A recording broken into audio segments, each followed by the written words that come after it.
Yo quería retomar algo de las ideas que decía Félix, que en el principio de la cuarentena o de este aislamiento obligatorio circulaba en los medios, básicamente en la cuestión de la publicidad, un arquetipo de sujeto a guardar que se identificaba con un sujeto capaz de ordenar el placar, hacer deportes, tenía una cinta para correr en su casa, podía hacer algo de música, un ser creativo, en una casa medianamente cómoda, y que efectivamente ese sujeto identificado en los principios de la cuarentena, más como un sujeto de clase media porteña, fue como mutando y se empezó a diversificar esta idea de que esto le podía pasar a cualquiera, nos pasaba a todos, y es más, últimamente, y coincido también con algo que decía Félix hace un ratito,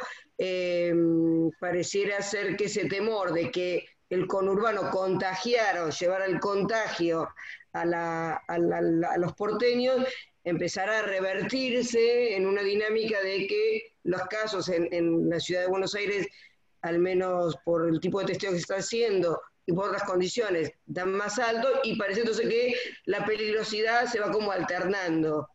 Eh, Digo algo para cerrar nada más. A mí me parece que esto que siempre discutimos en nuestras charlas respecto a cómo definir el conurbano, cómo definirlo como categoría, a partir de la cual nosotros podemos incurrir en cuestiones vinculadas con la política, con el arte o con cualquiera de las experiencias que llevamos adelante, viene como desdibujándose, al menos desde el discurso, porque ya casi no se puede hablar del conurbano, sino que se habla del AMBA, no sé si les pasó eso. Entonces pareciera ser que esta nueva denominación, a propósito de las condiciones sanitarias, viene a juntar lo que nosotros era el conurbano con todo lo que tiene que ver con la capital federal, y empieza como a jugar de nuevo eso. Y hace apenas un ratito Kant, el infectólogo, decía, guarda, que esa frontera que era la General Paz,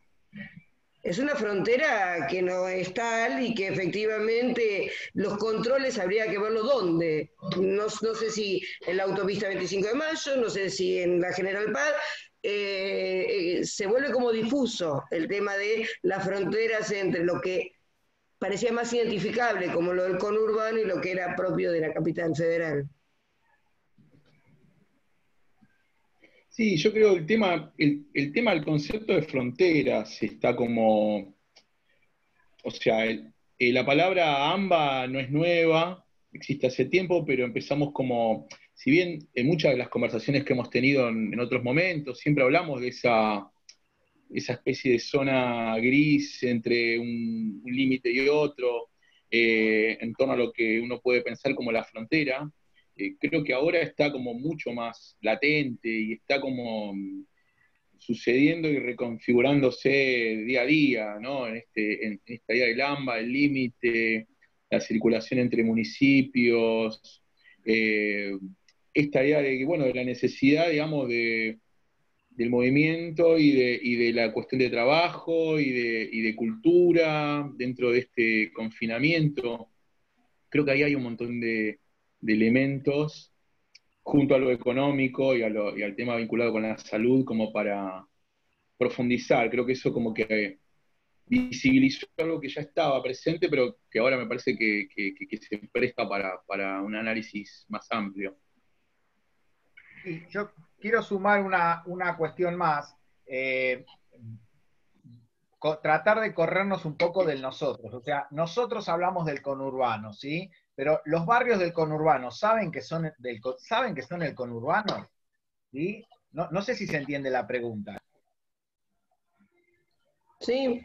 Se entiende perfectamente. Voy a dar un ejemplo. Hay un rapero de Fuerte Apache que se llama el Richard, el Caster, que creó un rap que se llama Los Residentes, ¿sí? Copiándole el nombre a Residente, a René, el de Calle 13, que vivía en un barrio cerrado y era el residente y su hermano era el visitante, él copia ese nombre, y este Chaster hace un grupo, una agrupación que se llama Los Residentes, que son residentes de varios barrios, Ciudad Oculta, Soldati, Fuerte Apache, La Gardel, La Matanza y un barrio que está en Pilar. Yo le pregunté a él, ¿por qué esos barrios? ¿Sí? Y los entrevisté a todos. Ellos no tienen una noción ni geográfica, ni fronteriza, ni de la General Paz. Ellos saben que esos barrios son similares y que son conurbanos. No importa si están en capital o no están en capital. De hecho, en un momento yo vivo en los monoblocks de La Matanza, de Villa Madero, sobre la General Paz. O sea, la vereda de enfrente sería la capital. Es más, con respecto a lo que dijo Félix, es real. Yo puedo venirme de Capital para acá, pero no me dejan pasar ahora. Tengo justo a toda la policía acá en el puente. Es imposible pasar para el otro lado. Volverte no hay problema porque no hay control. El tema es ingresar. Y muchos de estos chicos desconocen que esto es La Matanza. Para ellos esto era Lugano y era Capital. O sea, no hay una noción tan clara como la tenemos nosotros, que nosotros, por lo que está explicando Alejandra, tampoco tendríamos tan claro. En la UNAJ acostumbramos decir conurbanos en vez de el conurbano, sino los conurbanos. Pero yo no sé si estos pibes de estos barrios, pibes y pibas, tienen tan claro esta noción espacial o geográfica.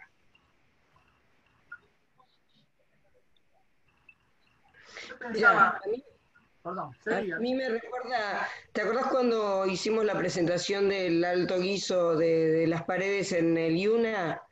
En un ratito nos fuimos afuera con Félix, que ya habíamos terminado nuestra mesa, y decíamos, ¿de qué la va esto del conurbano, no? Porque efectivamente la entendemos como una categoría para analizar y a partir de ahí proponer algún tipo de hipótesis, pero en sentido estricto es tan movible, es tan inasible, es tan inabordable, como tantas otras categorías, que también es difícil centrar la discusión ahí, decir quiénes son del conurbano, quiénes no, esto lo hemos discutido varias veces en varias mesas.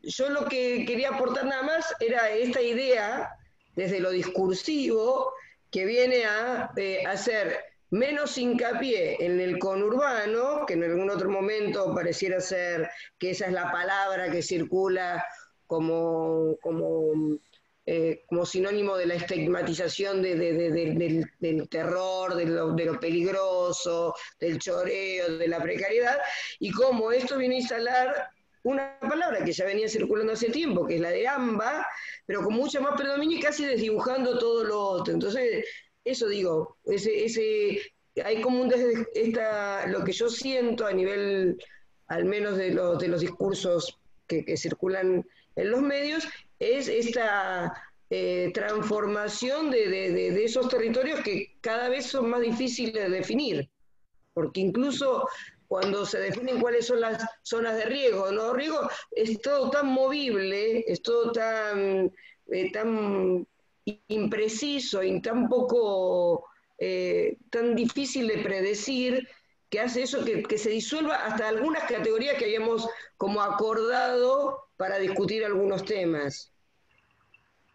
Sí, yo podría aportar algo en torno a un taller que hemos mantenido durante este tiempo de cuarentena con los estudiantes de José C. Paz, que ya veníamos haciéndolo desde febrero, pero decidimos casi con una necesidad de mantenerlo. Y al momento de titularlo, había surgido un nombre que era en realidad un comentario de uno de los chicos que dijo todos los días se parecen, todos los días parecen domingo, y apareció un vínculo José C. Paz Morrissey, y dijimos, bueno, todos los días parecen domingo, efectivamente, y el subtítulo era, en realidad fue una consulta a ellos mismos. Yo doy clases hace muchos años en José C. Paz, este año en General Sarmiento. Yo soy de La Plata, ahora vivo en Valvanera, digo, o sea, tengo un recorrido, digamos, semanal a José Paz de hace muchos años, pero no soy allí, digamos. Entonces la pregunta era si efectivamente podíamos titular esas crónicas como memorias paseñas o memorias del conurbano, y ellos dijeron del conurbano, ¿no? Digo, porque incluso no es lo mismo José Cepaz que San Miguel, no es lo mismo, obviamente, ¿no? Esas picas, a mí me parecía que estaba bueno afirmar el paseño, y ellos dijeron no, conurbano, ¿no? Porque había algo ahí, que había algo de esa memoria, que incluso cuando empezamos a hacerlo, incluso algo que decía Félix, era que efectivamente los medios de comunicación hablaban de ese quedate en casa, también medio difuso, ¿no? Una casa, primero había que tener casa, y segundo una casa que no sea peor que estar afuera, digamos, una casa que no te enfermara o infectara o esté en peores condiciones en un supuesto afuera. En ese sentido, una de las primeras propuestas fue hacer un taller que se pueda narrar de esa vivencia en distintas casas, en este caso de estudiantes de CEPAD, y en ese sentido la afirmación del conurbano, mostrar, estas son las casas del conurbano, estos son los adentros, ¿no? Complejos, disímiles incluso, no tan homogéneos en términos de cierta discursividad más porteña, digamos, en el medio de comunicación. Y había una afirmación ahí, ¿no? Bueno, una afirmación del estigma, digamos, eventualmente, o incluso digo, es José Cepaz, no era un recorrido de muchos textos, digamos, de distintas zonas del conurbano, era José Cepaz, y así mismo había un gesto interesante de afirmación, ¿no? E incluso del conurba, digamos, a ponerle, también diferenciando un registro más geográfico de San Isidro, el conurbano, nosotros somos el conurba, digamos, ¿no?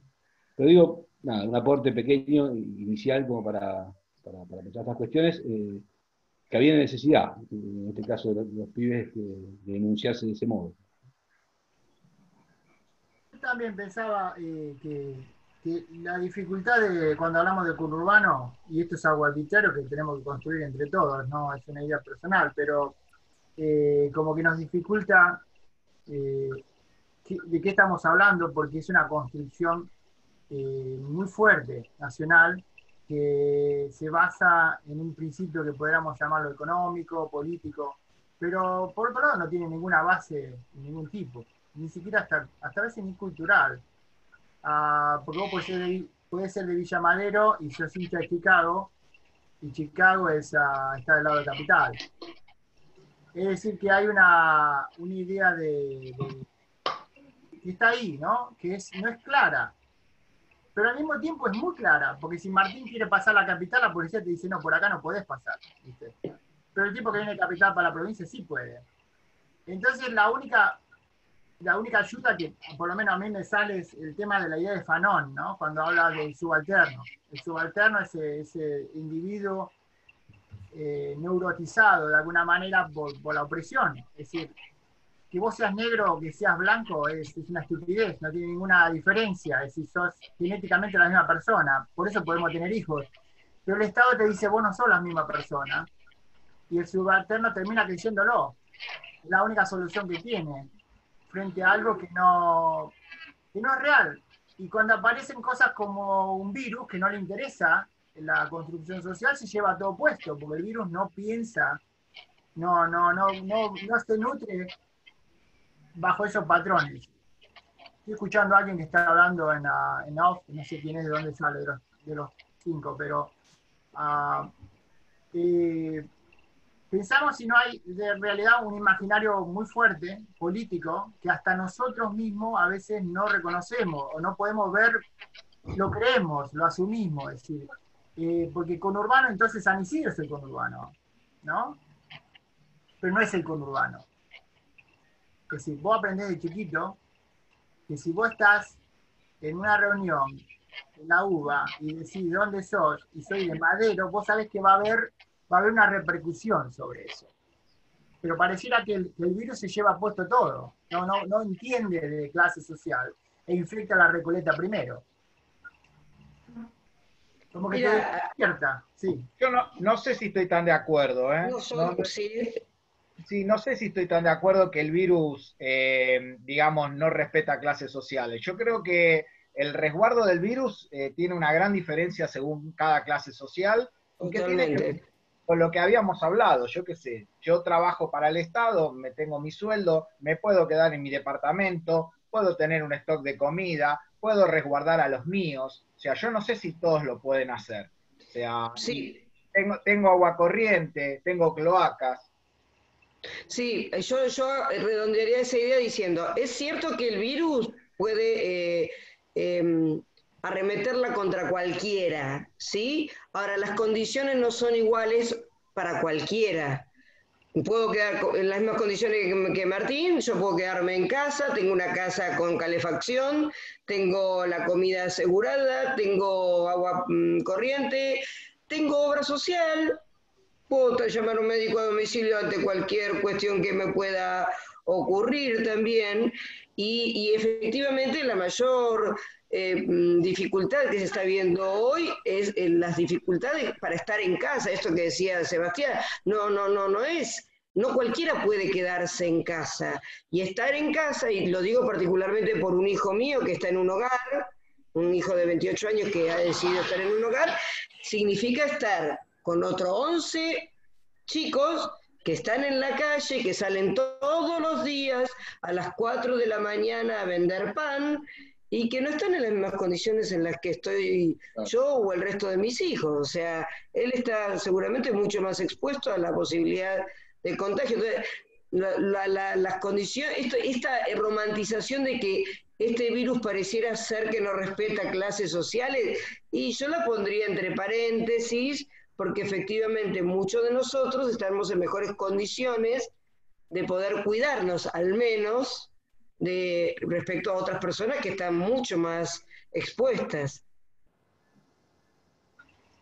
Sí, sí, yo pienso también, justo ayer estuve en La Ferrere, estuve en el centro del AFE, y, y nada, yo hace bastante tiempo que no iba al AFE, había estado en Catán hace un par de semanas, pero no fui al AFE donde se venía mostrando en varias ocasiones como una idea de un sector amplio de la población que no respetaba la cuarentena, como que había un supuesto caos y un enorme foco infeccioso posible.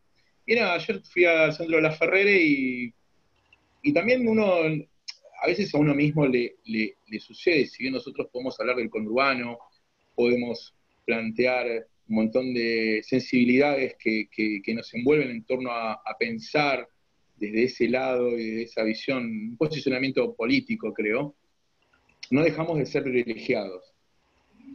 Y nada, Total. yo ayer cuando estuve en la AFE yo veía que sí, había un montón de gente en la calle, pero que había una idea de una organización Mira, interna de respetar una cuarentena de una manera tal vez donde vos tenés que laburar, vos tenés que agarrar y tenés que armar el puesto y tenés que vender lo que tengas que vender.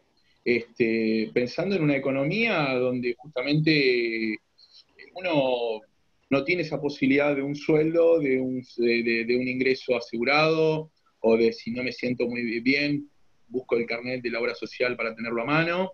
Y vi cómo se da un montón de veces, tampoco esto es algo nuevo, una manera de organización interna y que ya se da de forma implícita. También lo vi en Villa Celina, fui hace un tiempito a la casa de mi vieja, y lo vi de la misma manera. Vi un barrio, digamos, donde hay como ciertos mecanismos de organización internas frente a esta situación, donde tal vez uno, desde una mirada porteño-céntrica, se horroriza, dice, no, pará, esto es tremendo, y en realidad hay entiendo, una manera de organizarse y de pensar en estrategias posibles frente a esta pandemia con las opciones que se tienen a mano, obviamente, que a veces no son las mejores, pero creo que está esa cuestión también como para pensarla, interpretarla, no sé.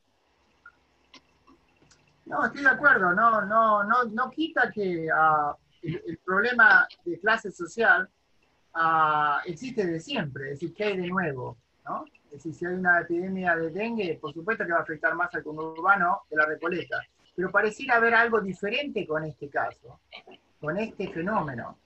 No el virus, no estoy hablando de una romantización como en la Edad Media, que la muerte nos iguala a todos, no. Eso sería muy naif, de alguna manera. Pero lo que estoy diciendo es que hoy en día, cuando ves los números, y habría que analizar los números también, cuando vos ves los lugares de mayor impacto, no es en Ghana, no es en Bangladesh, es en Nueva York. La mayor cantidad de muertos del planeta está en el imperio más potente de toda la historia de la humanidad.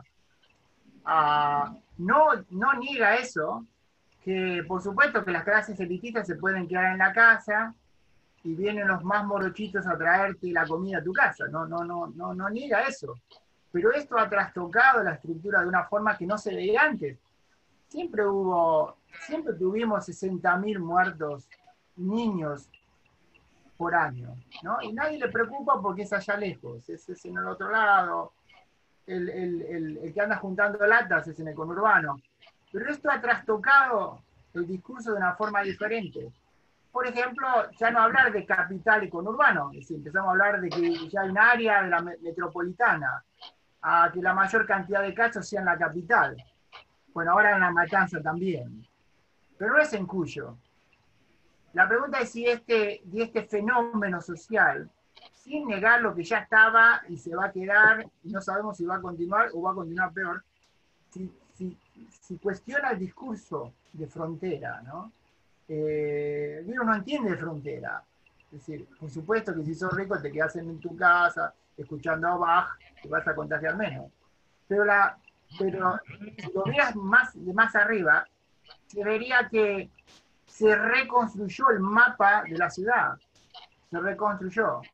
Las partes más oscuras están en la capital o en La Matanza ahora.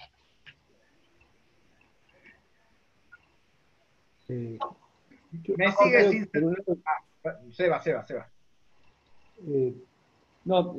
Pensaba que en realidad también esta larga cuarentena, la más larga del mundo, y tiene enamorados, ¿no? Hay gente enamorada de la cuarentena, según dicen. Hay algo también de ese tiempo.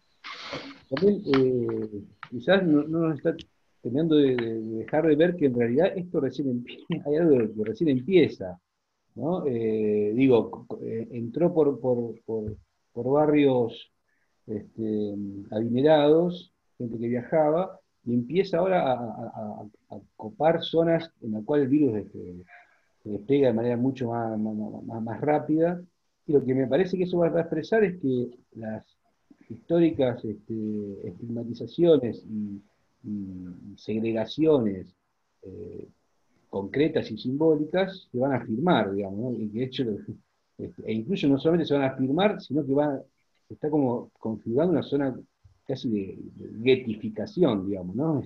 Zonas, ahí esas fronteras quizás ya dejarán, no sé, igual esta cuestión también muy de mucho que está pensando cosas hoy por hoy, digo, son momentos difíciles, está la posibilidad de pensar cosas y demás, pero digo, hay algo a tu pregunta de las fronteras, me parece que la frontera va incluso a afirmarse más en el marco de ciertas zonas de precariedades históricas, pero también de estigmatizaciones históricas, ¿no?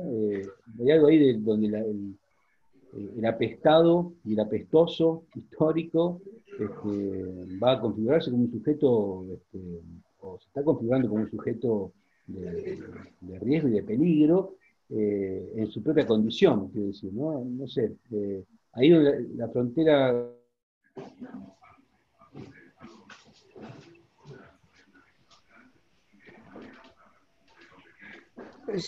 en términos de ghettificaciones incluso barriales, digamos, ¿no? Barriales o zonales, digamos. Me parece que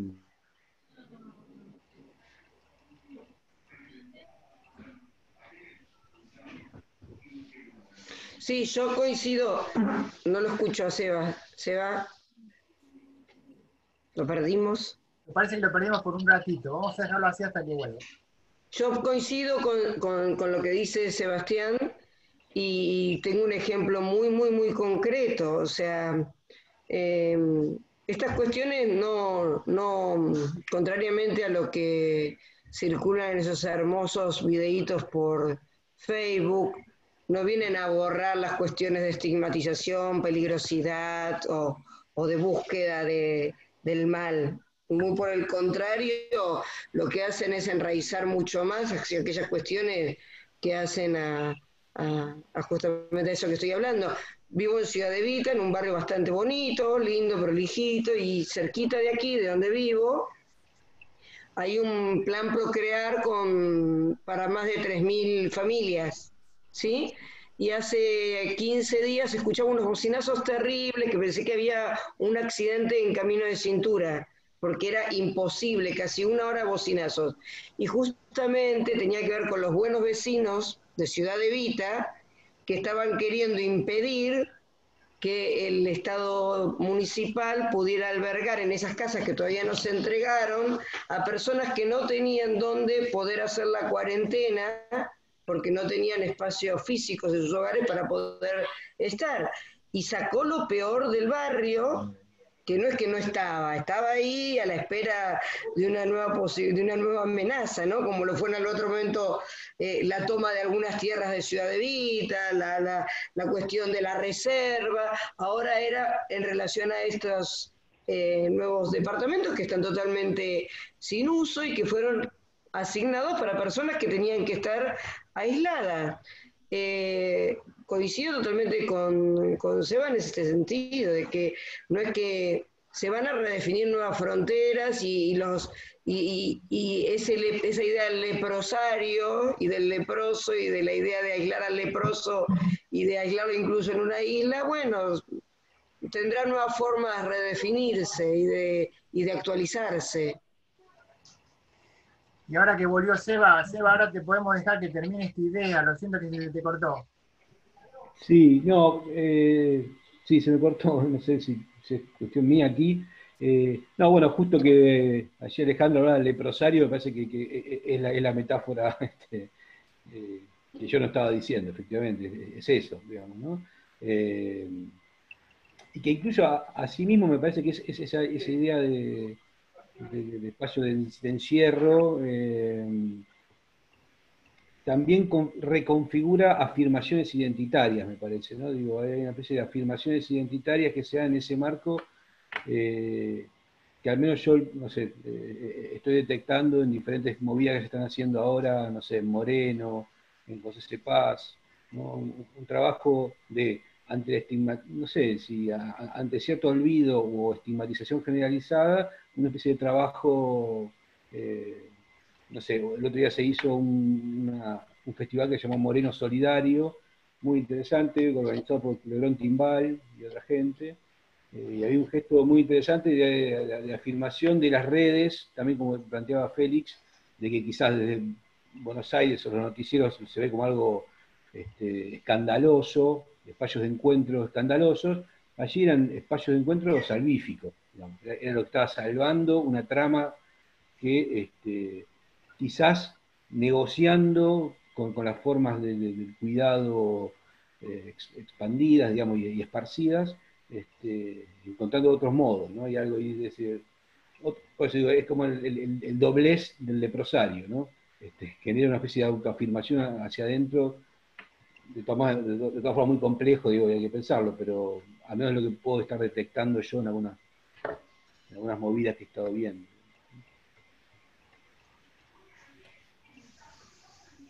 Sí, yo pensaba otra cosa, que es también muy difícil de dónde ves el fenómeno, ¿no? Y no solo dónde lo ves de clase, sino en la distancia, ¿no? El fenómeno que acá se dio exactamente de la misma manera. Es decir, me sorprendió ver fenómenos que pasaban en Villa Madero, que surgían como fenómenos culturales, surgen también en el centro del imperio, surgen en Europa, surgen en Asia, es decir, la idea por ejemplo, dame mi libertad, yo voy a salir, ahí vienen los negros a robarme todo, y la realidad no es así, cuando vos mirás los números, no está pasando eso, es decir, no hay saqueos, no están saliendo los barrios pobres de la Bahía de San Francisco y entrando en los barrios ricos, no está pasando eso en la capital.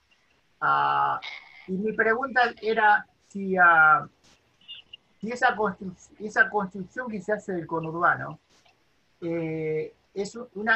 primero es arbitraria, ¿no? Es decir, ya si alguien asume que el conurbano es diferente a la capital, lo asume porque tenemos una realidad histórica. Genéticamente no hay. Pero yo le decía esto a unos chicos en la UNAC y me decían, le digo, pero a vos, hablando mal y pronto, a vos te tiene que chupar un huevo, lo que se hace en el centro, vos podías recrear ese fenómeno acá. Y el chico me decía, sí, pero la guita está del otro lado, ¿no? Es decir, me da un cachetazo porque lo estoy viendo de una posición de comodidad.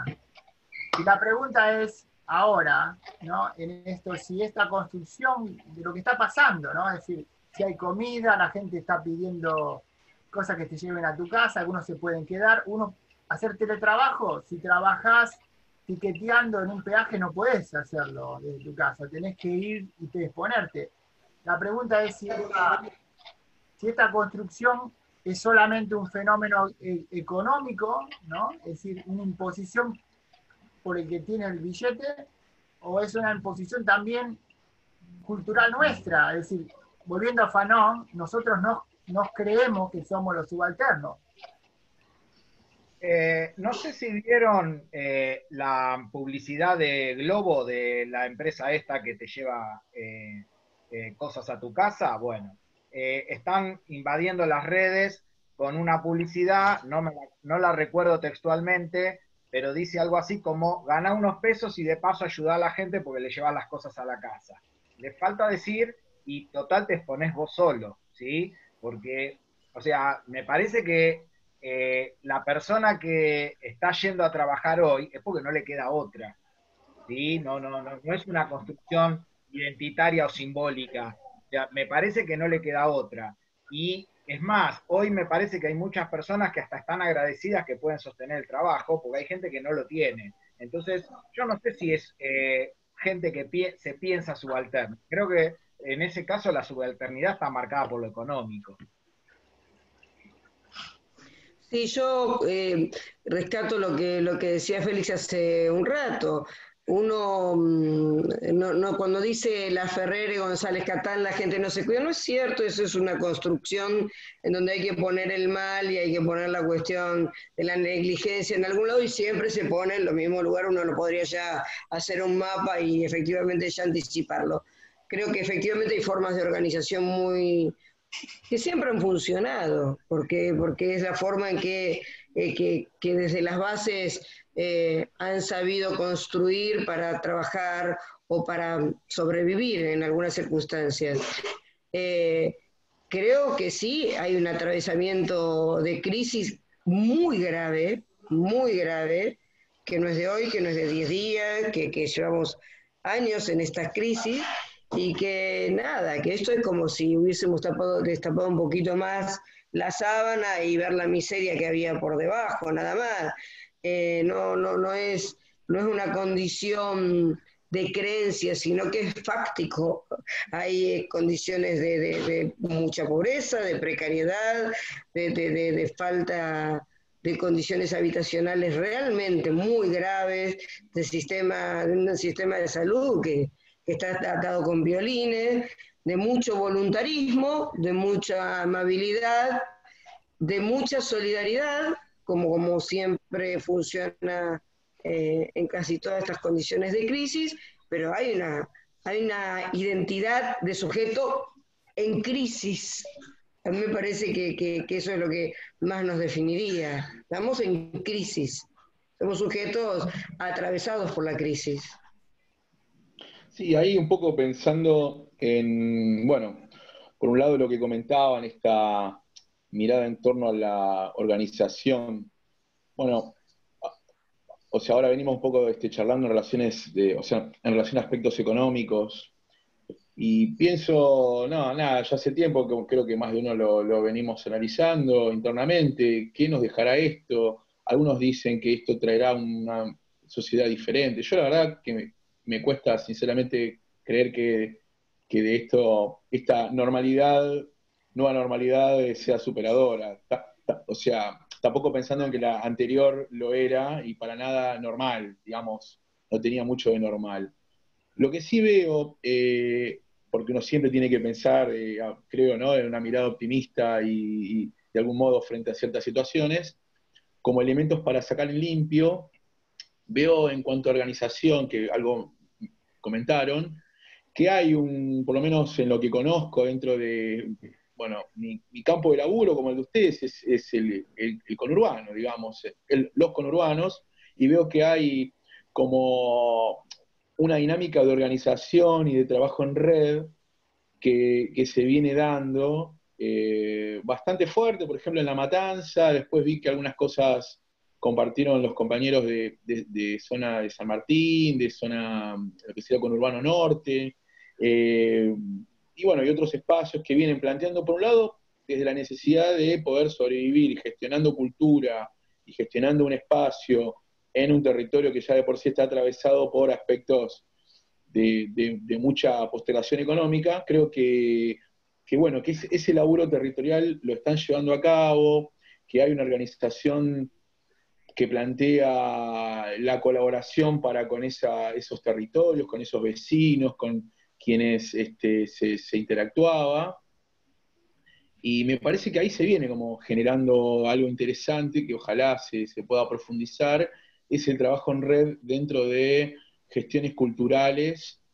Dentro de La Matanza es lo que más conozco, pero sé que hay otras puntas ahí trazándose dentro del amplio territorio de los conurbanos, digamos. Ahí creo que puede ser un punto interesante, y obviamente con la necesidad, digamos, económica y social, pero creo que bueno, que eso está afianzándose. Creo que es positivo de acá a futuro. Sí, perdón, que quería agregar a lo que decía Peris y Alejandra, digo, que efectivamente, ¿no? Uno puede entender que estas organizaciones siempre han funcionado bajo formas de relegamiento, digamos, ¿no?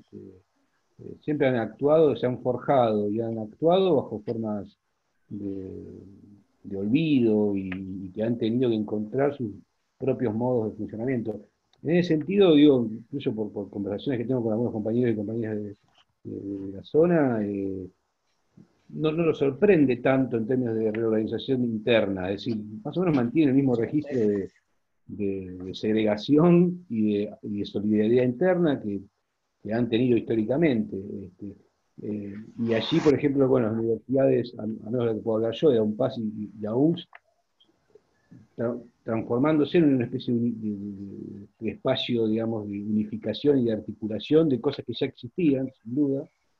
En lo que sí me parece que se cae en este tiempo es cierta careta bien pensante de pensar al otro en términos románticos, y que ahí sí se afirma una especie de gesto de aversión a ese otro. Ahora, ese otro ya está configurado bajo ciertas tramas históricas, desde las cuales se constituyó, digamos, ¿no? Digo, para pensar ahí qué nuevo escenario se configura, para pensar políticas estatales o políticas culturales y demás, e incluso hasta ciertas empatías, digamos, ¿no? Territoriales, cómo se van a reconfigurar en este marco, digo, ¿no? Pensando fundamentalmente en un marco de organizaciones que, si históricamente funcionaron en términos de segregación, lo van a seguir haciendo de manera incluso, bueno, con mayor gesto interno de abroquelamiento. Tal vez hay que ver cómo actúa allí, ¿no? El nuevo gobierno que no tuvo casi ni tiempo de dar cuenta de ello, incluso, sobre todo en la provincia de Buenos Aires, ¿no?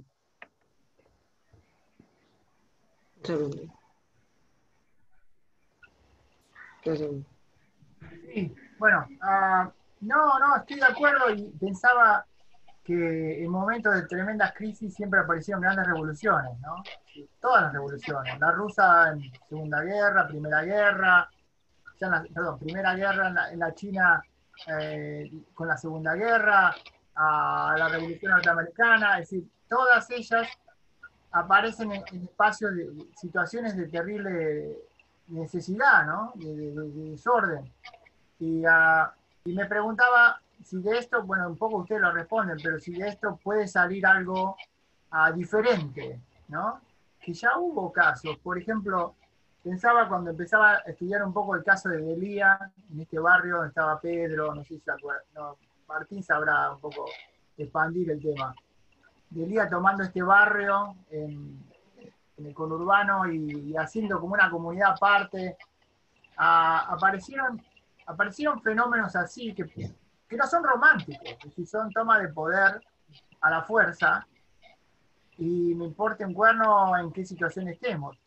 Si este fenómeno va a crear cambios de ese tipo, porque se están viendo cambios muy graves, muy grandes, y para algunos muy graves, en otras áreas. Por ejemplo, la educación. A la educación acá se la llevó puesta esto, se lo llevó puesto por completo. Es decir, todos los parámetros que teníamos hasta ahora fueron como...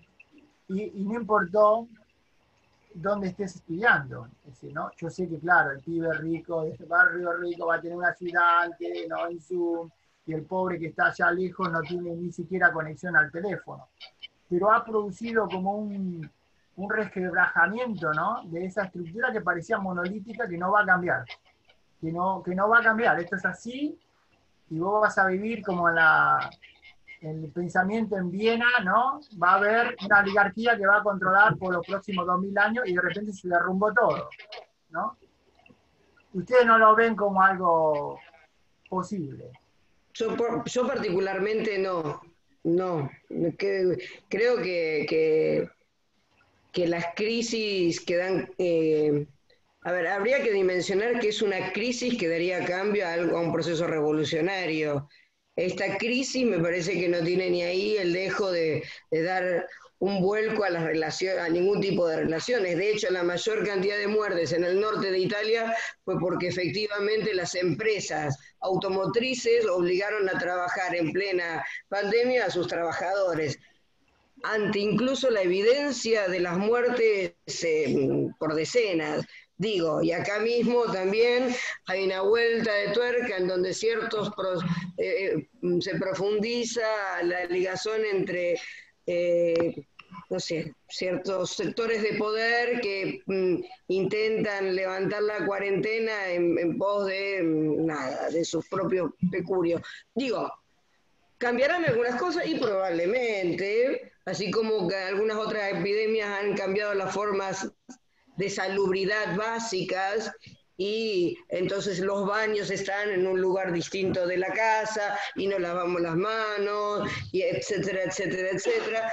Sí, cambiaremos algunos hábitos, algunas ideas sobre el planteamiento respecto a la supuesta igualación frente a los medios de producción de la comunicación y del saber también tendrán que ser revistos, porque pareciera ser que no era tan democrático como parecía, ¿no? Esto quedó en evidencia, pero no sé, no lo veo como que esto sea realmente la oportunidad para un cambio efectivamente importante para las condiciones humanas universales, por decirlo de alguna forma.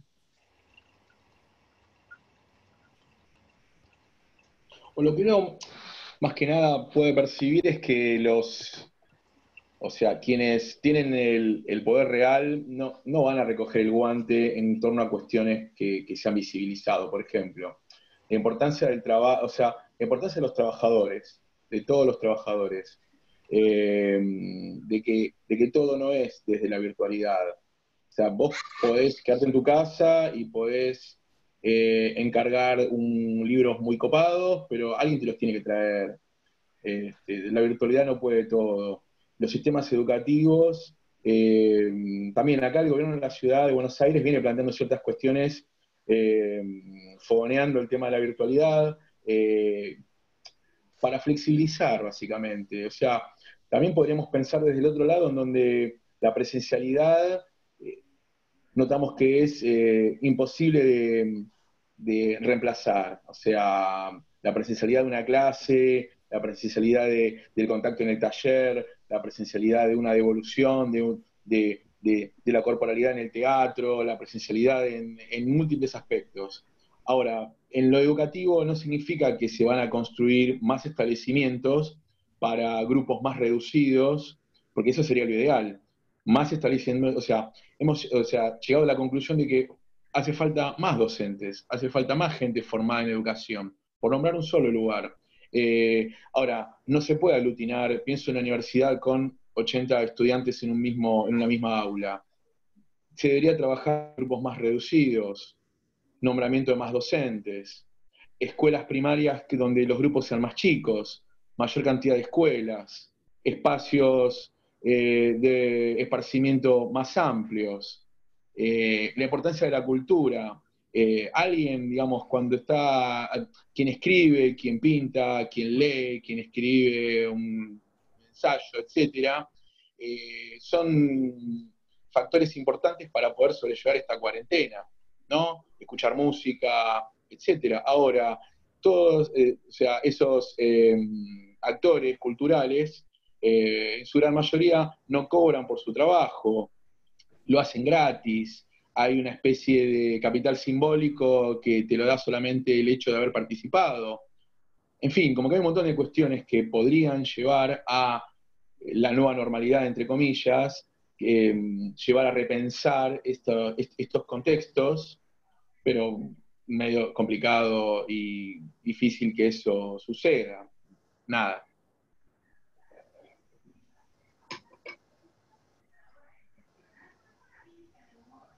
Yo me meto porque nadie habla, si no, si puede, debería seguir.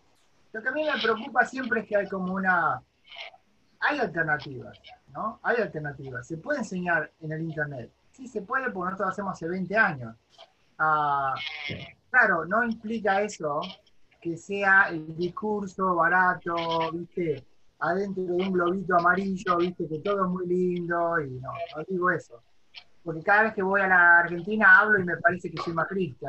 Me da mucha pena. Cuando me pongo a hablar, me escucho a mí mismo y digo, ¿cómo puede ser que diga semejante cosa? Porque venimos de otra estructura, de otra revolución, de otro cambio, ¿no?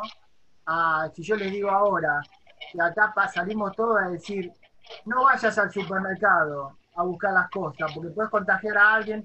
¿Por qué no vas online, lo pedís en esta cooperativa que te lo van a traer a tu casa, que le está dando laburo a alguien que no tiene laburo? Ustedes, cuando escuchan eso, ¿qué escuchan? Yo sé que escuchan, pero acá se escucha diferente. ¿Sabés qué escucho yo? Que acá en Argentina el que te viene a traer la mercadería está precarizado y no tiene ningún tipo de resguardo social para poder entregarte las cosas en tu casa. ¿Y sabés qué escucho también? Esto no va grabado, pero debe ser la medicación que la tengo que tomar ahora, entonces me pongo más pesimista. ¿Sabés qué escucho también? ¿Sabés que estoy en una escuela especial? Yo he sido directora de una escuela especial y ahora soy la directora general. ¿Y sabés qué? Estamos teniendo que trabajar con los transportistas para que les lleven material impreso, porque la mayoría de las familias de mi escuela tuvieron que dar de baja el Wi-Fi porque no lo pueden garpar. O sea, esa es la realidad. O sea, hay una realidad que nos atraviesa y que no es que me pone pesimista, me pone realista. Entonces me es difícil, yo con los pies especiales, yo necesito estar en el aula, necesito vernos, necesito la contención, necesito, no es, hay circunstancias en donde la virtualidad puede ser una herramienta interesante, importante, y hay otras en donde efectivamente queda cortita y no está efectivamente garantizado el acceso. No hay acceso de todos nuestros pibes y pibas, al menos te hablo de mis alumnos y alumnas de la escuela, tengo padres analfabetos, a ver, empecemos por ahí. Tengo 5 padres analfabetos.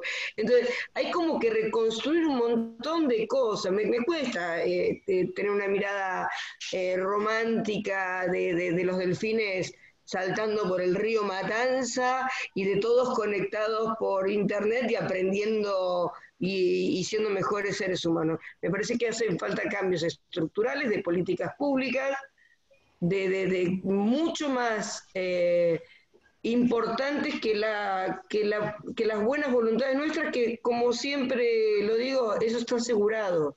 No tengo duda de que hay, digamos, que hay ligazones que nos permiten sostenernos como seres humanos y como comunidad.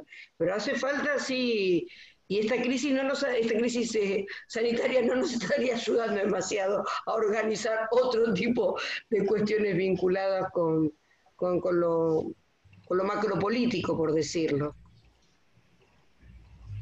Foucault decía que el que grita es porque está diciendo el loco, dice que algo está mal. Así que menos mal, si te enojas, te está mostrando cuál es el elemento que no encaja.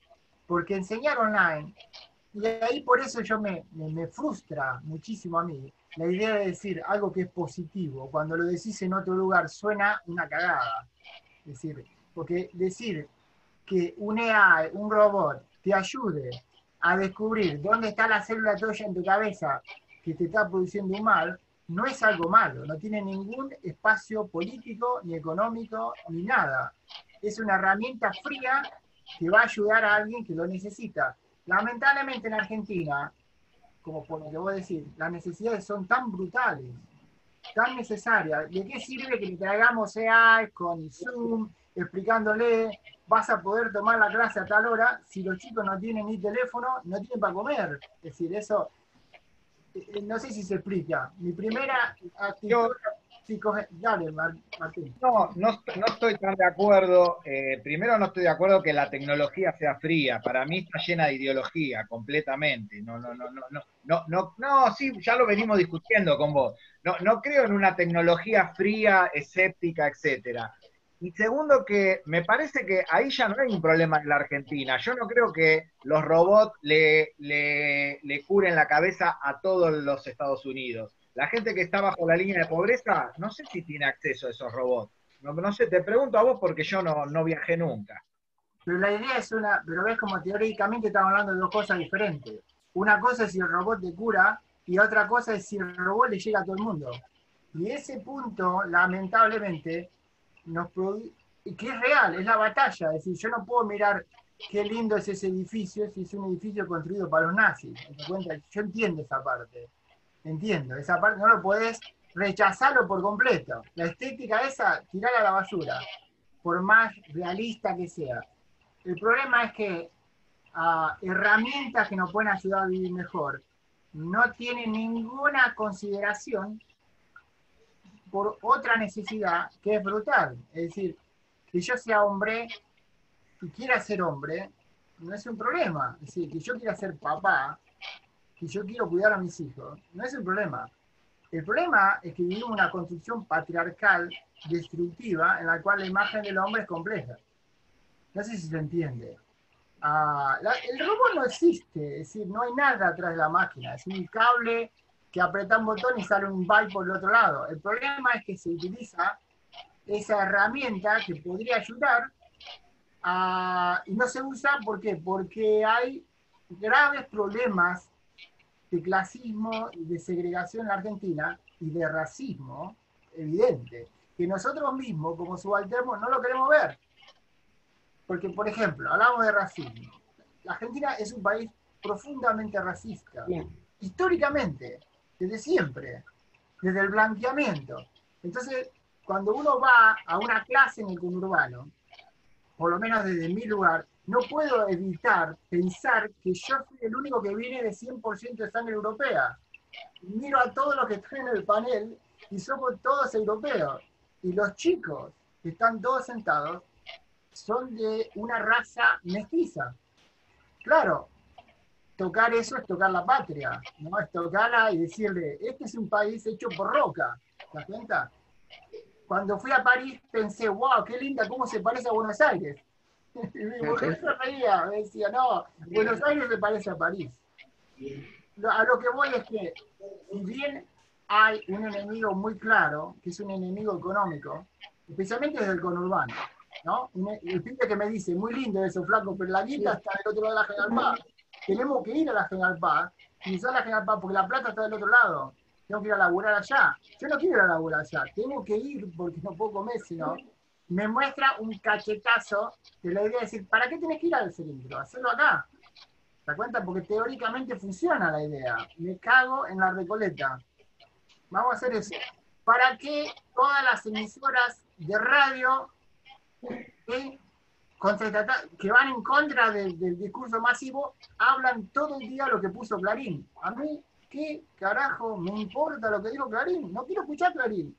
Decidí no ver más a Clarín, no quiero verlo, no quiero ver TN, no me interesa. Y pongo a C5N y me dice, porque TN dijo, pero no me digas eso, chabón, a mí qué me importa. A lo que voy es que hay una construcción, pareciera ser, intensa, que no nos permite volar todo por el aire y empezar de vuelta, desde nosotros, no desde el norte. No sé si les parece.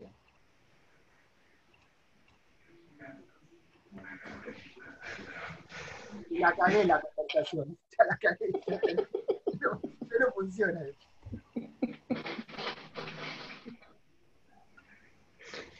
No sé.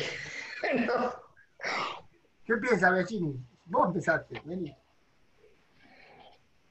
Yo creo que, bueno, hay una cuestión cultural muy fuerte instalada, donde esto que vos decís, bueno, o sea, está interesante siempre tu análisis, Fabián, porque vos lo ves como desde el otro lado, ¿viste? Como con cierta distancia, que uno desde acá adentro, en el mismo baile, a veces es más dificultoso. Yo creo que bueno, hay una cuestión cultural muy fuerte. Recuerdo que hace unos años cuando hubo también una de las jornadas en la Jaureche, nosotros fuimos con el proyecto La Cono y hubo una discusión ahí con Pablo Semán. Pablo Semán también se paraba un poco en estos cuestionamientos, pero se paraba desde el bronce de la uva, por ejemplo. Era interesante muchas cosas que planteaba, pero desde una supuesta entidad que le daba la uva, como una jerarquía desde ahí, que me parece que ahí en un punto generaba una contradicción con lo que él estaba planteando.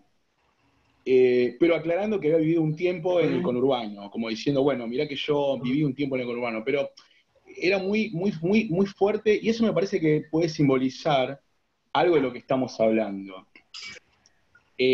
Por ejemplo, sí, yo vivo acá, vivo en Quilmes, pero Starbucks está en Capital. Como bueno, hay un imaginario muy fuerte en ese sentido, que atraviesa culturalmente a toda la sociedad.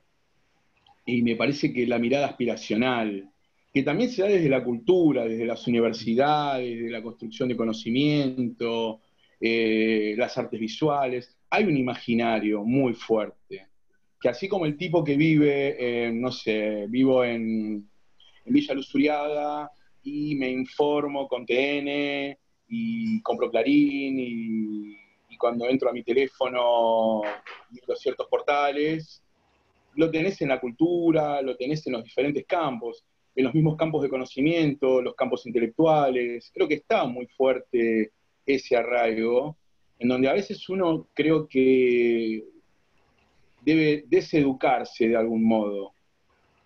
Hay una formación muy necesaria y fundamental, pero a veces tenemos que entrar en cierto proceso de deseducación para poder repensar algunas cuestiones, aspiraciones, eh, como para tratar de entender esto, en donde, bueno, estamos haciendo toda esta misma reunión que seguramente hubiese sucedido en Florencio Varela, en donde yo hubiese tenido que viajar 1 hora y media para llegar hasta allá, y hubiese estacionado quién sabe dónde, donde hubiese habido otra temporalidad, otros olores, otro contacto con los estudiantes.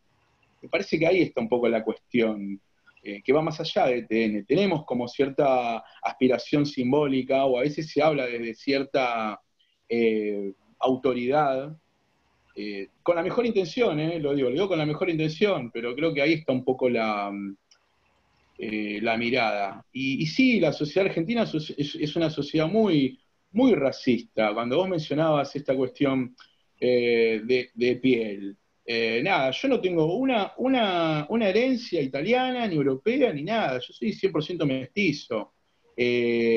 Como una gran mayoría que habita el país, que no vienen de Italia, ¿viste? Que no vienen de España, que nos gusta la pizza, nos gustan las pastas, pero que nada, que también nos gusta el chamamé y la cumbia y no sé. Un poco por ahí me parece que podemos pensar el análisis.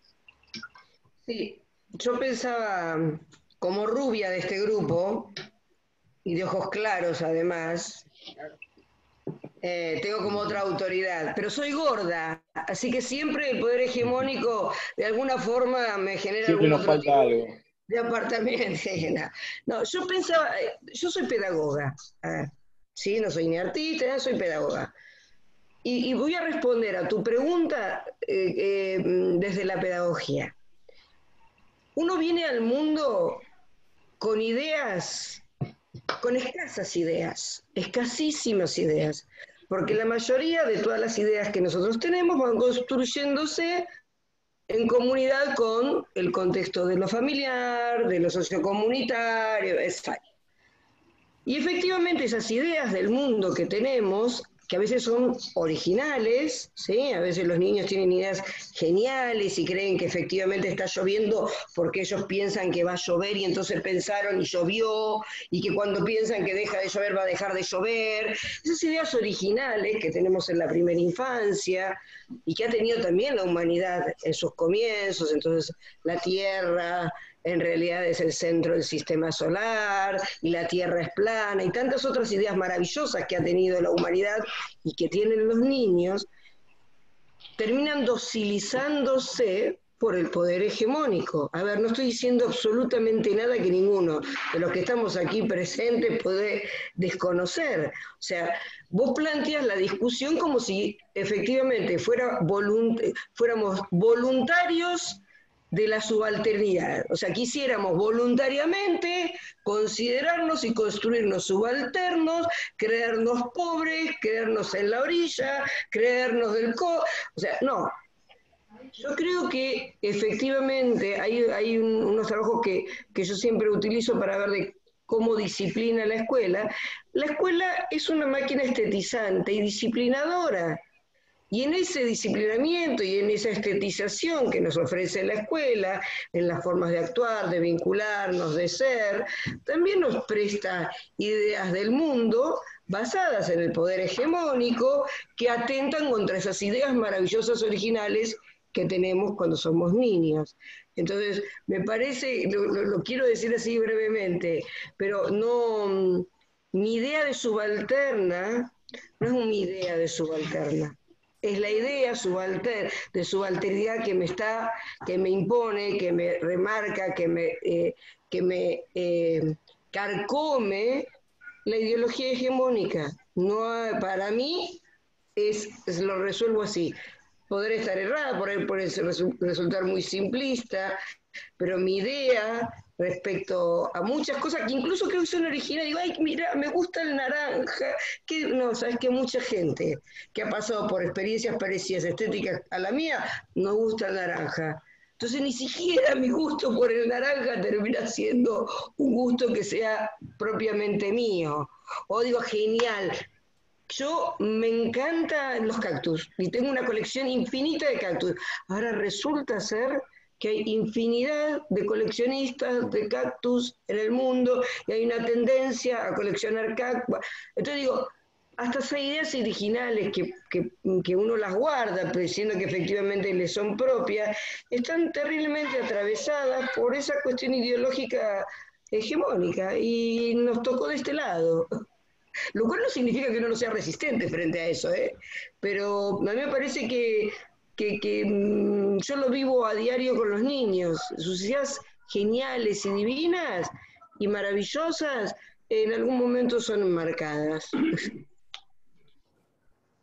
Sí, yo creo como para ahí sumar algo, creo que también en este contexto lo que nos va a llevar un poco analizando y buscando aspectos positivos que se puedan encontrar, es que bueno, una diversificación y como meter en la coctelera un montón de cuestiones, como cuando hablábamos del AMBA al principio, en torno a la pandemia, creo que una cuestión interesante en esta coctelera es meter un pensamiento, tratar de apuntar a un pensamiento que tenga cosas de un lado y del otro, digamos, desde los territorios, desde las universidades del conurbano y las experiencias que se vienen llevando a cabo hace tiempo, que no empezaron ahora.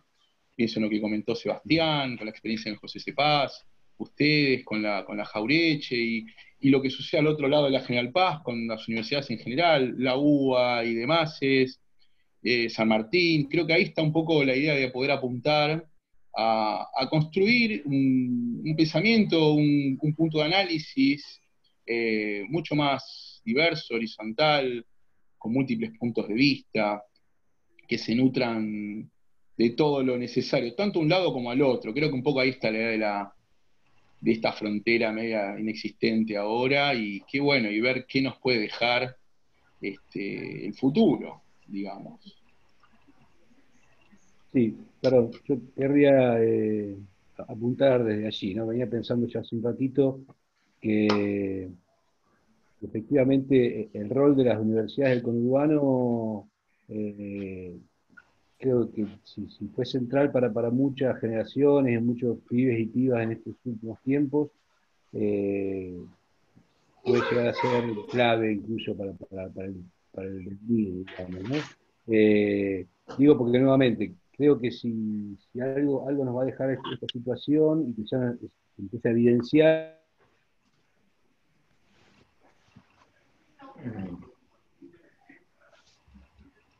y donde la universidad tiene un enclave interesante, bueno, ustedes lo sabrán, pero tiene un enclave interesante entre cierto registro, digamos, aspiracionista, que les era vedado a gran parte de quienes vivían allí, pero a su vez son otras universidades, son otro tipo de discursividades en las cuales los que estamos allí tenemos un gesto totalmente otro. Yo fui formado en la UBA,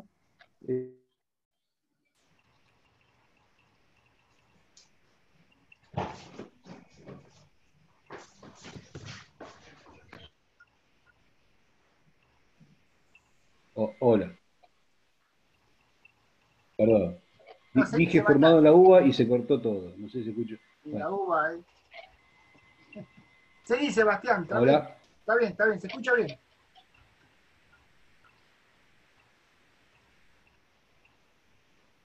Ahí, ¿se escucha? Se te escucha perfecto, Sebastián, seguí. Hola.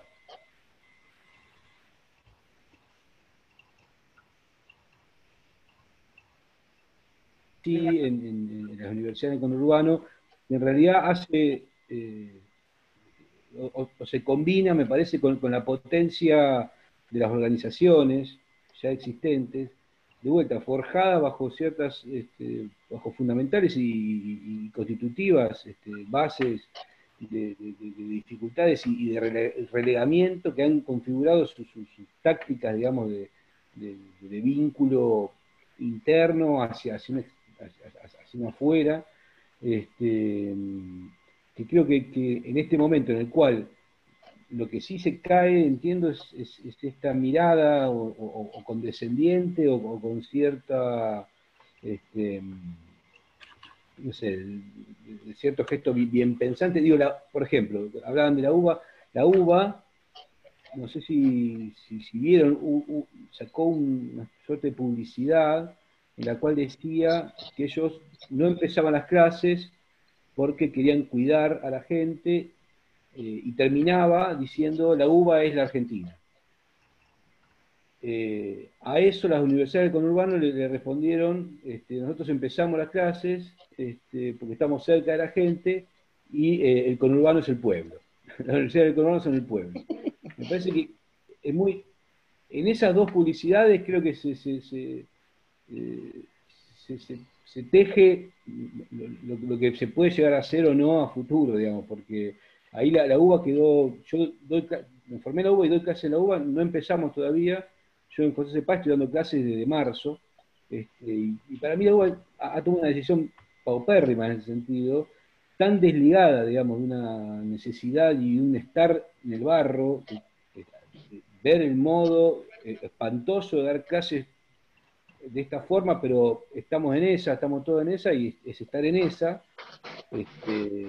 que que a mí particularmente y a muchos colegas también nos ha hecho una especie de quiebre interno, digo, en torno a nuestro vínculo con la universidad que nos ha formado. Y en ese sentido me parece que hay algo ahí de una comunión con un gesto también, digo, pensando en esta cuestión racial, ya que apareció la polémica cuestión racial en el medio, que efectivamente hay algo del enchastre y de trabajar con lo que se tiene en términos potentes, eso no lo hace para nada más despreciable o menospreciable, sino al contrario, hay una potencia de ese trabajar en y por la mezcla, en y por el enchastre de dificultades y de voluntades, y de condiciones y de materialidades, que ahí está el futuro, digamos. Parece que hay algo que si deja también esta situación enfatiza y visibiliza más, me parece que es que es por ahí, digamos, y que fortalecerá, entiendo, está fortaleciendo, al menos en mi caso particular y gente que conozco también, ciertos lazos que sin esta situación estaban, sin duda, pero que aquí están fortalecidos y estrechados de formas dramáticas, en un sentido incluso emocional, afectivo, amoroso, digamos, ¿no?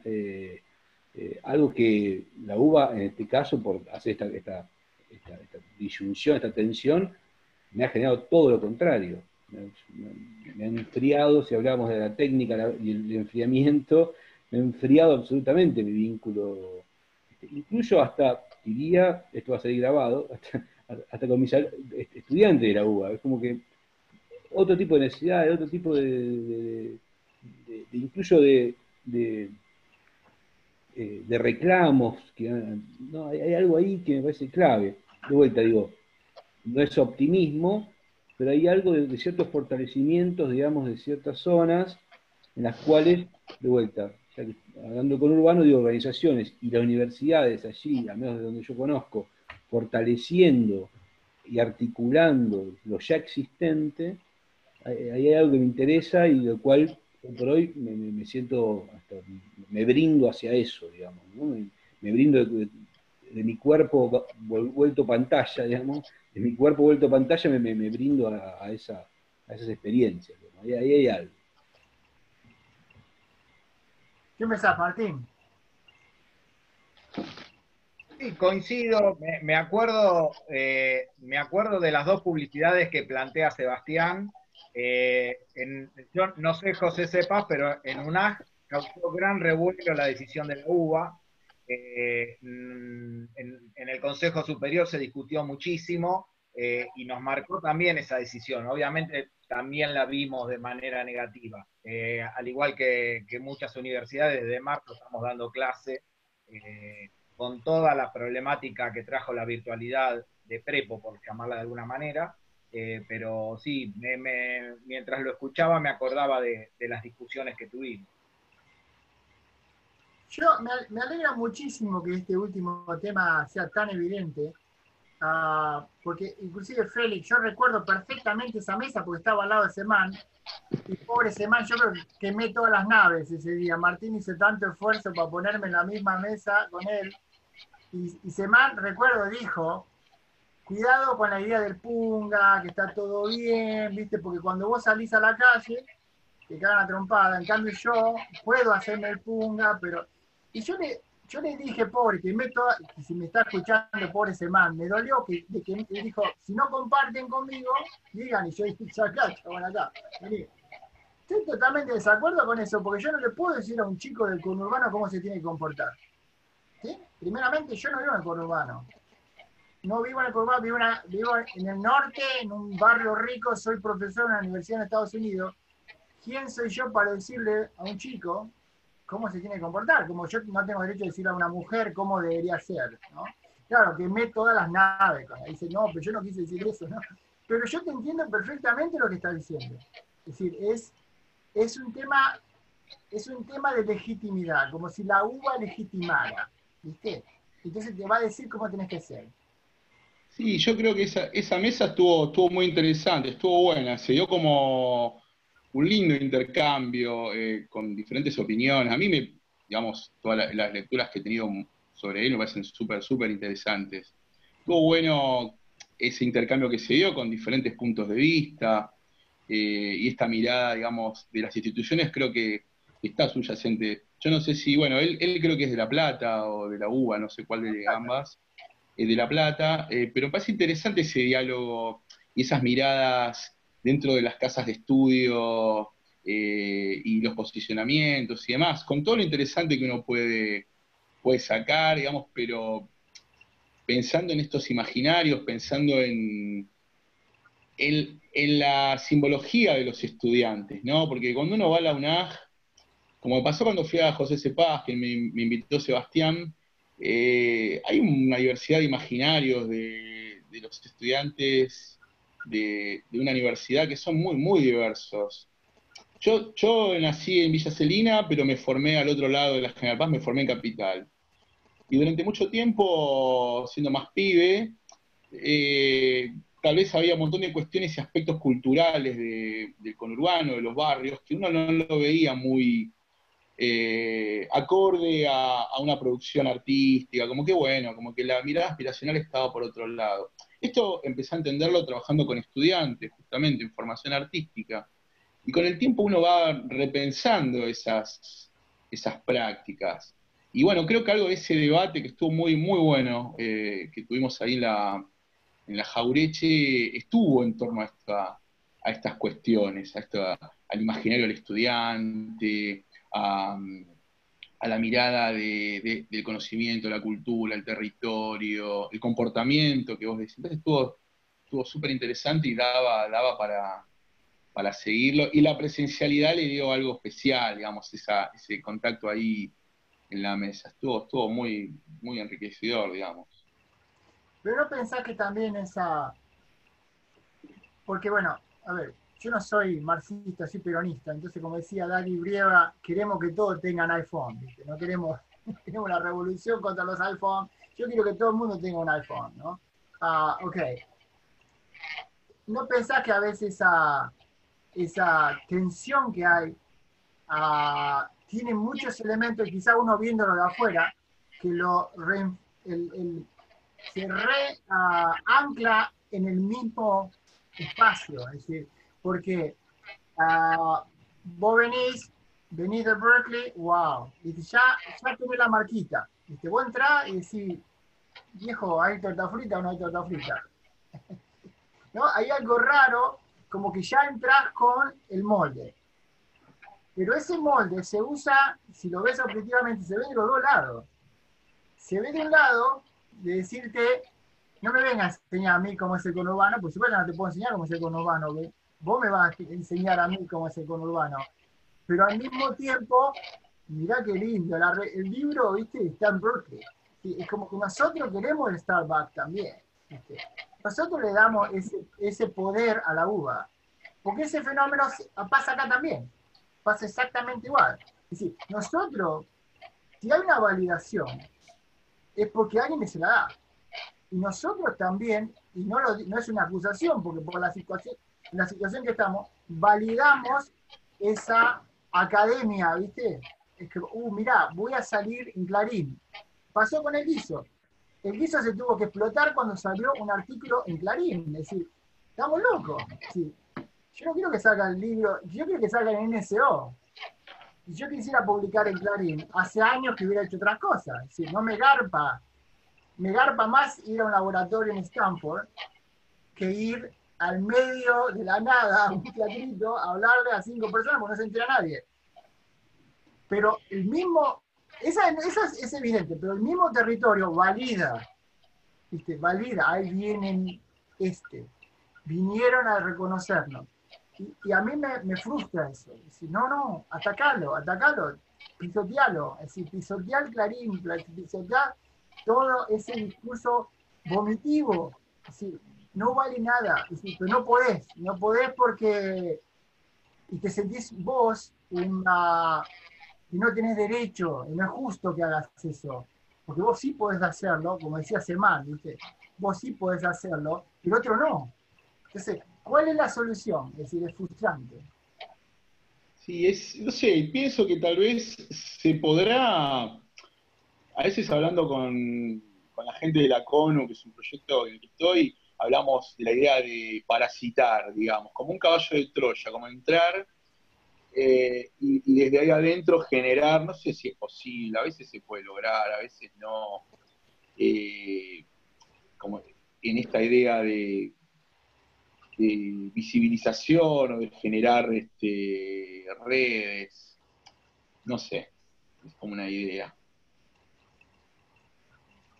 Yo voy a ser, no sé si sarcástica, no sé, no le voy a poner un calificativo.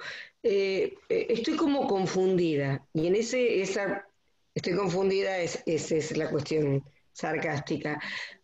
Te escucho, y lo que yo escucho por ahí no, es una cuestión mía receptiva, eh, en el sentido de pensar que es individual la validación de ciertos territorios, de ciertos saberes, de ciertas instituciones, como si dependiera yo también he ido a la UBA y no me presento diciendo soy de la UBA, porque he ido también a otros lugares que para mí tienen mucho más prestigio personalmente, pero digo, no importa. Digo, pero es como si dijera, eh, Alejandra le da valor a los que van a la UBA y le quita valor a los que van a la UNAG. Si Alejandra decide darle valor a la UNAG y menos valor a la UBA, esta relación va a cambiar. Eh, digo, ¿basta solo la enunciación y la buena intención? Yo estoy totalmente de acuerdo con lo que venimos discutiendo, que efectivamente la creación de las universidades en el conurbano vino a validar o legitimar, ya que estamos hablando de legitimación y toda la cuestión, eh, una, un saber postergado, una oportunidad postergada, un espacio postergado totalmente necesario y que efectivamente tiene nombre propio, tiene autoridad y tiene valor en sí mismo. Digo, pero eso es un trabajo que para mí no es pura intencionalidad individual. O sea, no puedo pensar. Eso es lo que me confunde cuando te escucho. No es que digo, Clarín es una mierda. A partir de ahora le digo a mis hijos, Clarín es una mierda. Clarín pareciera ser lo que repetimos como un mantra. Clarín es una mierda, la UBA no es tan importante como las universidades del conurbana. Entonces, como un mantra nos repetimos y eso va a cambiar.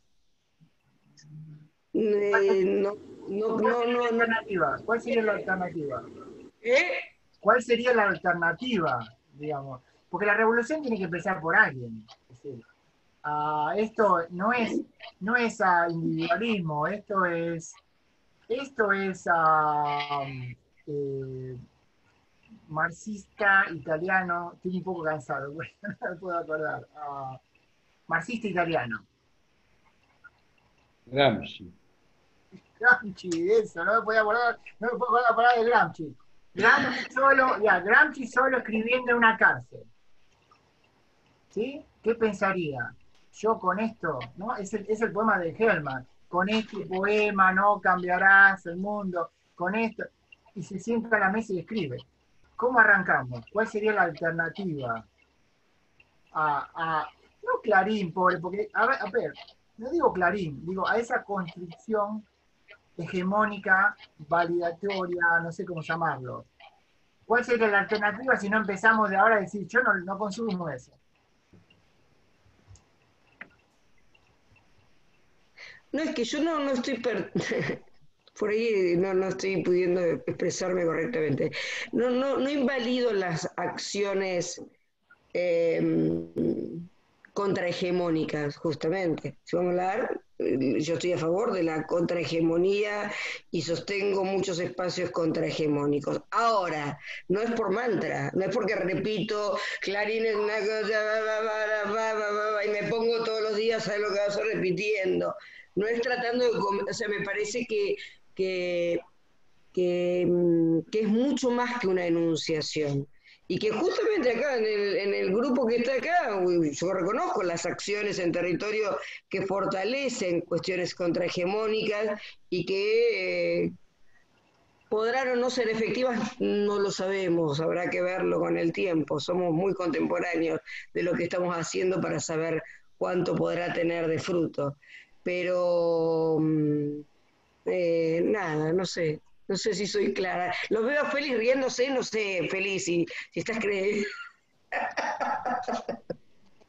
si se está entendiendo lo que digo. Estoy dibujando mientras te escucho, así que estoy. Igual me gusta la idea de una conversación donde tal vez básicamente estamos tirando preguntas más que respuestas, más que una certeza final. Me parece interesante desde ese lado, un poco escuchando lo que dice cada uno, cada una. No sé, no nos vamos a ir con una respuesta, ¿no? A todo esto. Estamos pensando sobre la marcha y repensando cosas, digamos, básicamente.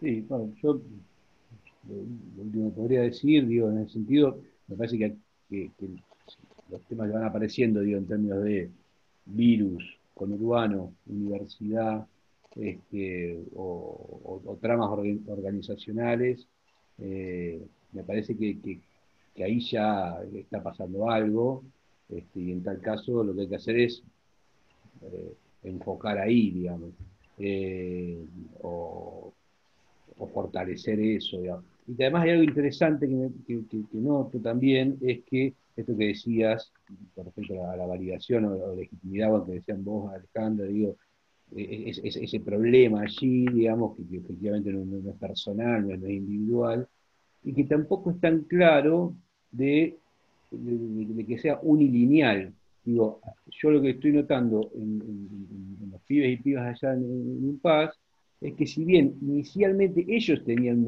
una zona obviamente, de legitimidad de la UBA, muchos ni habían pensado nunca haber podido ir, casi porque una lejanía no solo geográfica, sino también simbólica. La UBA les parecía algo inalcanzable, otros sí habían ido a la UBA y habían dejado, y otros se cagan en la UBA, digo, y otros incluso, digo, que es como complejo el asunto del vínculo de legitimidad, digamos, ¿no? Y lo que también estoy pensando en relación a eso es que incluso, también, primero que las universidades de Colorado son jóvenes, al menos por un PAS es muy joven, tenemos una primera recién camada de recibidos de medios audiovisuales, hay otras que ya tienen más años, digamos, ¿no? Eh, que incluso ya recibidos, los pibes y las pibas tienen otra actitud de exigencia para con nosotros mismos. Me parece muy interesante. Ya no somos nosotros los profes que vienen de la CAPI, por más piolas, copados, digamos, que puedan o podamos ser, sino que ya se miran de otro lugar y la exigencia es otra, y las propuestas ya empiezan a ser otras, e incluso la necesidad de ellos que van a ocupar esos espacios de docencia que estamos nosotros, tenemos que estar nosotros, ¿no? O sea, lo he escuchado y me parece muy interesante, porque se abre una zona de debate, de laburo, de marcas, de marcaciones. A lo que voy es que eso está pasando, está gestándose, digamos, no es que es algo que haya que hacer algo, está avanzando un proceso muy interesante, que en este momento, lo que pensaba era eso, digamos, en este momento, digamos, donde las diferencias sociales, político-culturales, se pueden agudizar por esta cuestión de segregaciones que el virus también está trayendo. Bueno, en un punto a mí me interesa, porque es un proceso que ya se había hecho algo sobre eso, había un gesto revolucionario que era, este, si se quiere, plagar de universidades, llenar de universidades el conurbano. Bueno, empieza a aparecer nuevos problemas y nuevas perspectivas, digamos. Algo de algo vital, me parece, y en movimiento, digamos, ¿no? Y allí también me parece que siempre la cuestión es el enchastre, es decir, va con todo entreverado, es con uva, sin uva, digo, con todo, con organizaciones, ahí hay una especie de fuerza me parece, política, simbólica, cultural, social, que uno no puede hacer más que aportar un grano de arena a algo que tiene una fuerza enorme, digamos. No sé, es lo que diría. No por algo se atacó inmediatamente ese lugar que producía este imaginario que vos estás comentando, Sebastián. Yo pensaba que lo que decía Alejandra, cuando decía que la escuela es una disciplinadora, no una constructora, yo creo que el mercado es el más disciplinador, esa representación de Dios, ¿no? Es el mercado, ese invento que hicimos en los últimos, ese post-capitalismo en el cual el mercado funciona como una estructura, es como un gran androide, ¿viste? Que decide. Y vos cuando lo tocas, y lo tocan de muchos lados, por eso yo a veces, si no justo, lo veo desde acá, donde acá hay ataque al mercado muy fuerte, muy intenso, con ideas muy nuevas, a ideas de cooperativismo, a, eh, claro, vos cuando lo querés traer a otro lado, no se sabe eso, vos pensás, ahí viene, ¿viste? Ahí viene todo el paquete. Pero cuando vos le tocas algo al mercado, es decir, si vos le querés dar un poco una asignación familiar a todo el mundo, no te dicen nada. Bueno, está bien, le dan a los negros, le dan a los choriplaneros, ¿viste? No les jode. Pero cuando vos le tocas algo como esto, la construcción de espacios imaginarios en el conurbano, fue lo primero que se atacó. Vamos a desabastecer esas estructuras. Yo creo que una de las cosas más impresionantes que hizo el kirchnerismo es hacer universidades, que no empezó el kirchnerismo, pero hacer universidades en el conurbano. Es algo muy peligroso para esta estructura, para este paradigma. Y fue lo que primero se atacó. Porque la UNAG que yo conocí antes no es la misma que fue en el anterior gobierno, era muy diferente. Se notaba que estaba abastecida. Es decir, parece que tocan cosas que cuando vos le comprometés el paradigma, ahí es donde se le pega, ¿te das cuenta? Porque como si tuvieran 5 o 6 años más adelantado viendo lo que va a venir. Te da la impresión, como si habría un cerebro en otro lado que está viendo que va a venir. Y se ve en Argentina, se ve en Uruguay, se ve en China, se ve en Estados Unidos, se ve en Europa, se ve el mismo proceso. Y cuando vos lo traes, es decir, lo traes y decís, mirá, se ve igual, quizás no nos beneficia esa única visión local. Ahí es cuando, como decía Martí, ¿no? ¿Cómo es que decía? El aldeano piensa que su aldea es el mundo, una cosa así. En lugar de utilizar herramientas que vienen de otro lado. ¿Por qué no?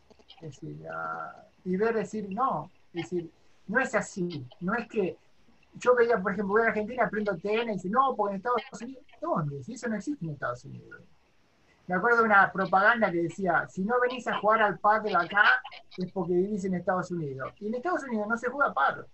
La gente no sabe lo que es el pádel. Le mostrás un pádel, la pelota de pádel, y si eso que una raqueta que dice para jugar al frontón. No, es paro. ¿No? Entonces hay imaginarios construidos que nosotros manejamos porque es lo que hay, que a veces no son verosímiles. Y cuando se construyen estos espacios que vos hablabas, Sebastián, Félix, no hablan de que se están construyendo localmente, yo lo veo de afuera, humildemente, como ignorante, como algo extremadamente subversivo, es decir, algo que va a subvertir. Ahí está, cuidado. Ese es el cuestionamiento, ¿no? No necesito ir a... El famoso chiste, ¿por qué en Argentina hay McDonald's? Es decir, mi mujer, que es norteamericana, se ríe y dice, ¿por qué comen McDonald's? Es una mierda, es horrible. Es carne picada de un pan natal. Si ustedes tienen vacas y es porque es una construcción de este poder. Y vos vas al conurbano y tenés un McDonald's en cada esquina. Es decir, ¿qué carajo? Es decir, no, estamos aquí, estamos locos.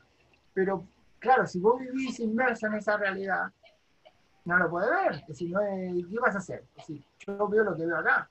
Yo no sé cómo es China, no fui, no conozco.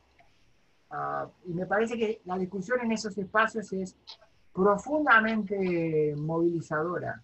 Y no lo digo como algo romántico, lo digo como un espectador.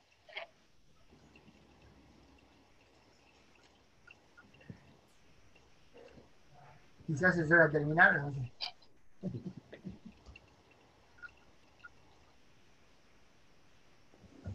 Me parece que sí. Es hora de terminar. Bueno, les agradezco, no quiero tomar el micrófono, pero les agradezco la charla. Espero que le haya sido productiva y le haya gustado, porque a mí me encantó. Bueno, muchas gracias. Fue un placer. Así que esperemos la próxima hacerla presencialmente. Muchas gracias por la invitación. Gracias. Un gusto conocerte, Sebastián. Igual creo que te conozco. Ah, mirá. Me parece que te conozco de algún lado. Alguna vez te debo haber cruzado. Félix también. Por lo oscuro capaz que Debes- todos los gatos son para... Yo bueno, me estoy volviendo medio avatar. Viste que hoy como medio azul. Me estoy preocupando. No, naranja de acá, naranja. un gusto enorme para mí conocerlos a todos. Bueno, a Félix, un abrazo grande. Y para lo que necesiten aquí, de Valvanera. Para lo que... Dale.